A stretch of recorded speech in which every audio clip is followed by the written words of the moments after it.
سامعین، 5 ربیع الثانی کی تاریخ شروع ہو چکی ہے، 20 اکتوبر ہے۔ عنوان ہے میوات کے فساد زدگان کی مدد۔ آپ کو پتہ ہی ہے کچھ دن پہلے میوات کے نو علاقے میں زبردست فرقہ وارانہ فساد ہوا تھا، جہاں بڑی تعداد میں لوگوں کے مکان گر گئے تھے اور کئی جانوں کا اتلاف بھی ہوا تھا۔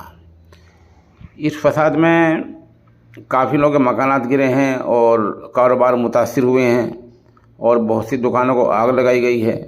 اس لیے بہت سی ملی تنظیمیں وہاں مدد کے لیے جا رہی ہیں۔ اسی سلسلہ کڑی میں مغربی اتر پردیش کے شہر سہارنپور کی متحدہ مجلس عمل تنظیم کا ایک وفد آج نو پہنچا ہے اور اس وفد کی قیادت مرکزی سیکریٹری شعبہ دینی تعلیم آل انڈیا ملی کونسل جناب مولانا ڈاکٹر عبد المالک مغیثی اور متحدہ مجلس عمل کے ترجمان پروفیسر شیر شاہ اعظم کر رہے تھے۔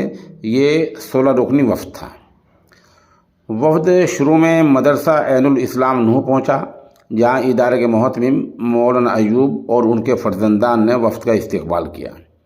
اس موقع پر اس وفد نے نوح فساد زدگان کے 20 متاثر لوگوں کی 10,000 ہزار روپے سے مالی مدد کی اور ایک خاص رقم ان لوگوں کی قانونی مدد کے لیے دی جو فی الحال جیل میں بند ہیں۔ اسی طرح متحدہ مجلس عمل کے کچھ اراکین نے اپنے طور پر بھی وہاں متاثرین کی مدد کی ہے۔ یہ تعاون مولانا ایوب، مولانا ہاشم نمائندہ مفتی راشد قاسمی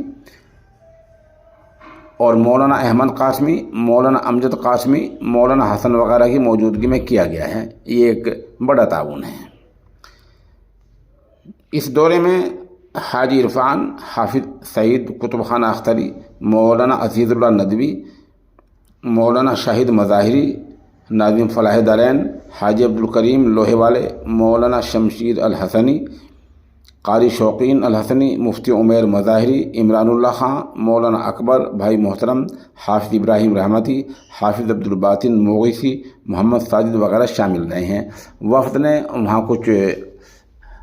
کچھ باتیں بھی کی ہیں اور جو متاثرین لوگ ہیں ان کی باتیں سنی بھی ہیں اور انہیں اس معاملے کو مکمل حل کرانے کی اور ان کے مزید تعاون کی یقین دہانی کرائی ہیں۔ موقع کے ساتھ ساتھ چند تصاویر اور ویڈیوز بھی پیش خدمت ہیں۔